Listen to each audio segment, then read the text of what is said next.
What made Tom Brady great? Tom Brady great. He was coachable. You know what? That's the You best walk right thing into to that one. happen since the pandemic. Tom Brady leaving. I'm going to say it. I'm going to say it right here on your show. That's the highlight of the pandemic so far. No, he. Twice. You know what?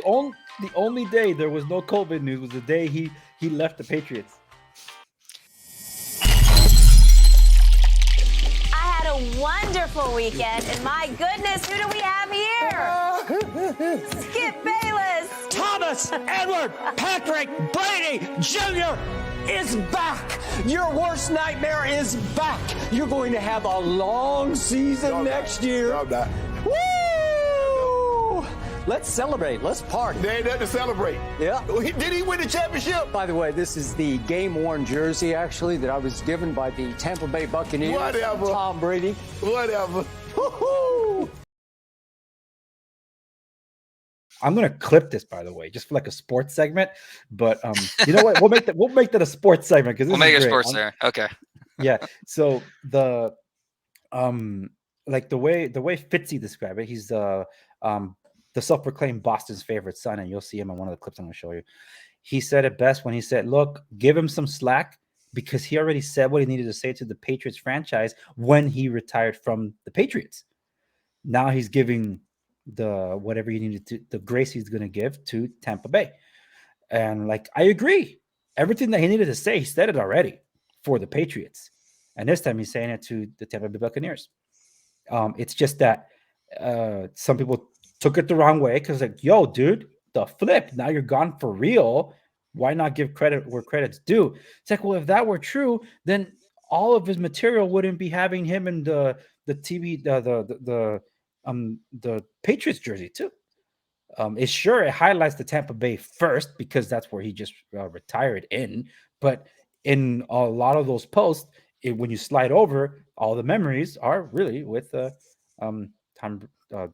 white jersey. So, Well, yeah, because how long was he with Tampa Bay? 2 years? Or was it 3? Years, yeah, just 2, right? 2 years. I mean, yeah. Granted, they were 2 very successful years. Tampa Bay got what they wanted out of him. They brought him there to hope see if he could elevate them. They got a Super Bowl. I'm sure to them, they got everything they wanted. They got 2 years out of him, and they got 2 playoffs and a Super Bowl.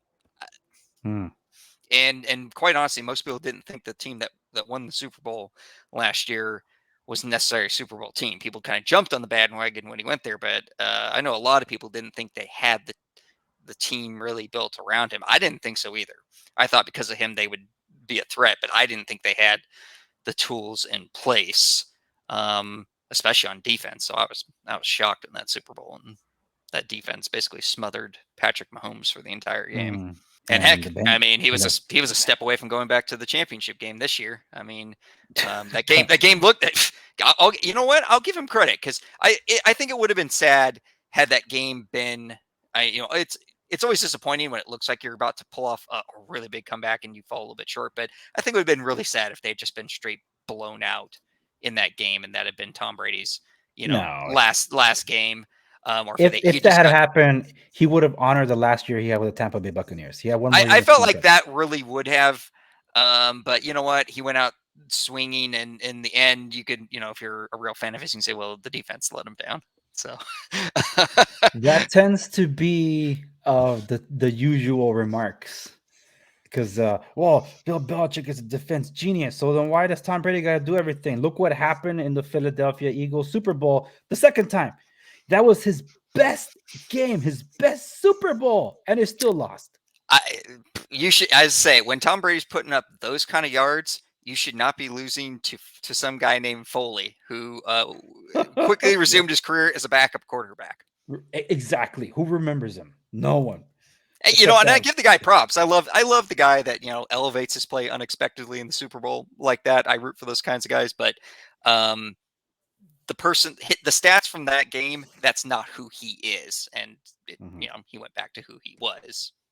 He got a nice contract after it, but no, he was never that guy. He had the game of his life in that Super Bowl. He had the game of his life at the right time.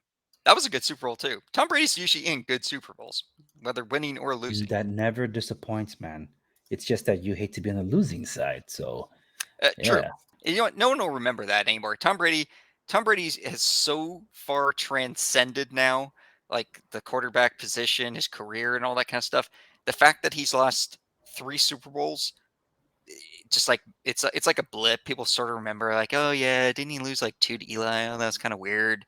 I bet you a lot of people don't even remember that they lost that one to the Eagles because it's kind of like sandwiched in between, kind of Those victories, I know. the Seahawks Super Bowl that was kind of improbable, and the Falcon one, and people I think just kind of forget that one, honestly. So his career will be like Joe Montana. It'll be remembered. It'll be remembered even greater than it was. Like, people forget Joe Montana at one point was being booed out of San Francisco, and there was a real conversation whether they should replace him with Steve Young in the mid 80s. And there was a point where people were saying he should retire because they had lost 3 consecutive first round playoff games. And all the people saying, Joe, he's lost it. He won 2. He's not that player. And, people forget all that now because then he won 2 more Super Bowls. And it's gone now. People don't remember it.